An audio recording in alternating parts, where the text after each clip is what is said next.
Good morning, everyone. My name is MightyStream. I'm going to do your November the 25th spiritual principle a day in a meditation. How are you? Hope you're doing well. Okay. Oh, wow.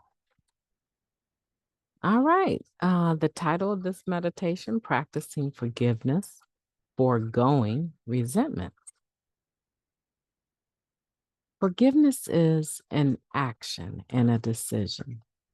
We need a lot of forgiveness, and we also get to provide it. This is going to be good. Living Clean, Chapter 7, Love. Working the 12 steps of NA teaches us to make decisions for ourselves and take deliberate actions in our lives. We no longer allow circumstances and our disease to dictate our every move. We choose to practice forgiveness and try not to worry too much about when and if our loved ones forgive us. We'd been pretty rotten at times, after all. We focus on matters that are in our control and do the work necessary to forgive ourselves and others. NA service provides plenty of opportunities to apply this spiritual principle. As we serve alongside fellow members, it's almost inevitable that we'll bump heads from time to time. For the most part, we manage to set aside our disagreements, uniting to support the addict who still suffered. Let me repeat that. For the most part, we manage to set aside our disagreements, uniting to support the addict who still suffers. But practicing unity does not neutralize the need for forgiveness. Despite acting in unity, I was still holding a grudge, a member shared. It occurred to me that service might be more pleasant if I would forgive some of those I served with. Many of us have taken a turn standing on the NA soapbox in defense of what we believed was best for the fellowship. We can forgive others for being irritatingly passionate because we've been that too. Instead of keeping a record of each other's worst moments, we can make a decision to focus on the good work they're doing. We adjust our perspectives to take the bigger picture into account. None of us is all good or all bad.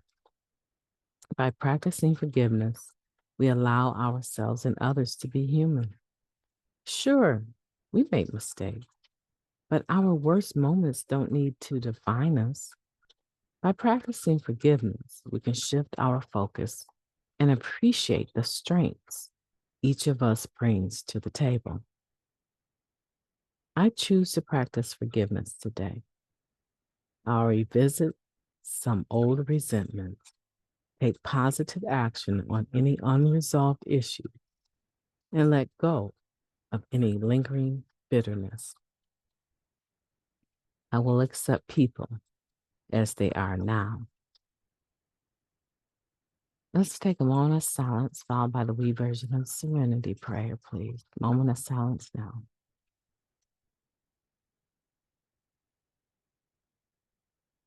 Thank you.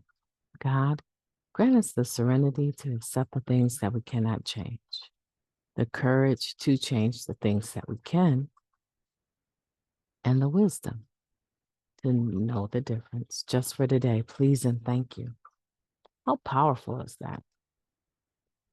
Practicing forgiveness, foregoing resentments. I'm sure all of us can think of tons of things other people in the fellowship have done. And we still, even when we see them sometimes, kind of cringe.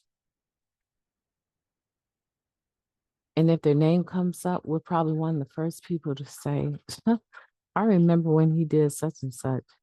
Or do you remember when she did such and such? Some of those people we do service with, we're on some of the same committees with. We might even be in the same network of sponsorship with. They might be our sponsee sister. God forbid that they might even be our sponsor. We're human. We don't nail it every time. We don't get it right all the time. And unfortunately,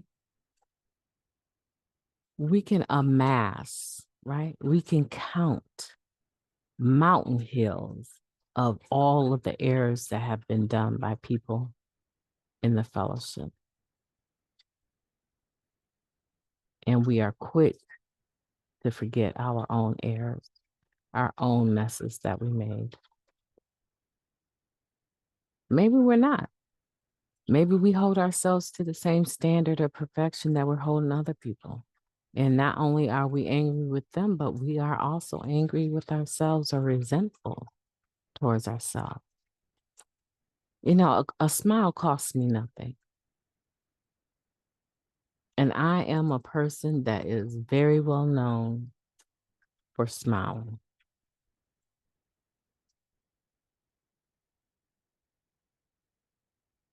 Forgiveness, though. Now, that is another topic. It doesn't always come so easily. And sometimes I think I have done it. And whew, seems like the next time I see the person or the topic even comes up, I can rattle off every single thing that was said by them, how it went down. Oh, man. That reminds me of this time I was in a meeting celebrating clean time. And some people showed up that I hadn't seen in a long time. But they really loved me. They really, really loved me.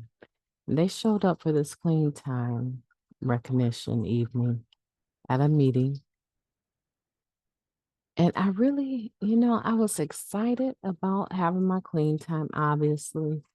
But I don't know how to put it. Just mentally, I was somewhere else, and I was really just thinking about my boys and my husband and getting back to them. I really wasn't interested in celebrating it on that level at a meeting, but I was there, and I think I dressed up, and some old timers came through. About 6 or 7 old timers came through, and each one of them during their share, they took time to reminisce about some time that I had been there for them. And it was touching, but I also felt like it had exposed me on a little level, right? Because there were other people that really were just getting to know me, and I was a little bit uncomfortable because my good deeds were being made known, right? But this one lady went to share, and I should have known,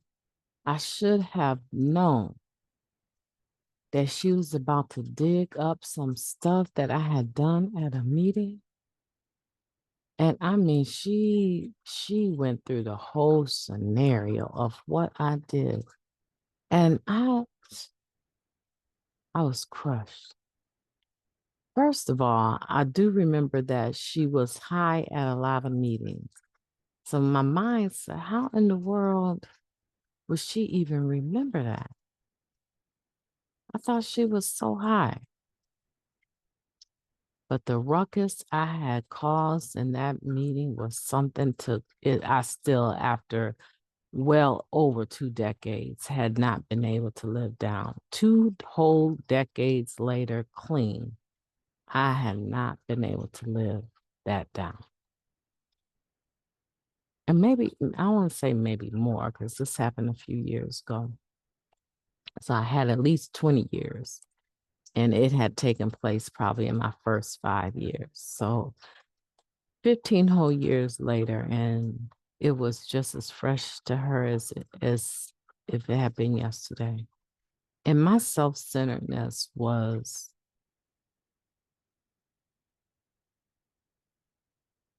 my own self-centeredness was just hurt. Here these people come sharing. I hadn't seen them in so long. They come sharing all the good stuff. But one person remembered something that was really a big ruckus. I'm sorry, but somebody has said something, and before I knew it, I had gone into a Chuck Norris kick, and I took this man's whole hat off of his head.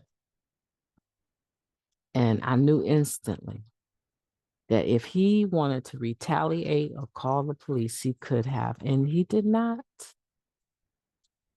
And he was just as stunned as I was, and he was just as stunned as anybody else in the room. And she recounted it. And I sat there and I said, it sounds like I really impacted her. My behavior impacted a lot of people. And this is why I'm in recovery.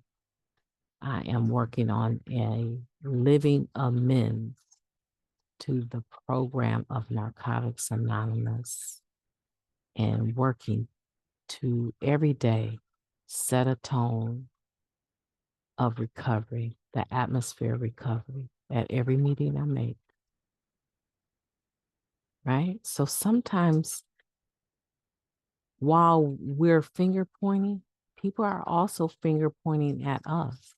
And sometimes they also need to work on forgiveness. And we want that forgiveness. But the question is today, am I practicing forgiveness? Am I extending forgiveness and foregoing resentment? That's a deep question because I did not realize that she even remembered. No, I knew she probably was present because a lot of people were. I think maybe 50 people in that meeting. A lot of people were. But she remembered. And initially I was like, can't believe she told that story. But right after that, a short time after that, my mind said, you're still in need of forgiveness by her and others. And this is going to be a work in progress. You are always going to be going up against your past behaviors. And because I have been in Narcotics Anonymous half of my life, more than half of my life, that's a lot of things, a lot of mistakes, a lot of errors to work on being a living amends, right? I hope you've enjoyed that story. I think it's kind of interesting. It still saddens me, so I'm not really laughing or anything about it. It still saddens me to think about that, but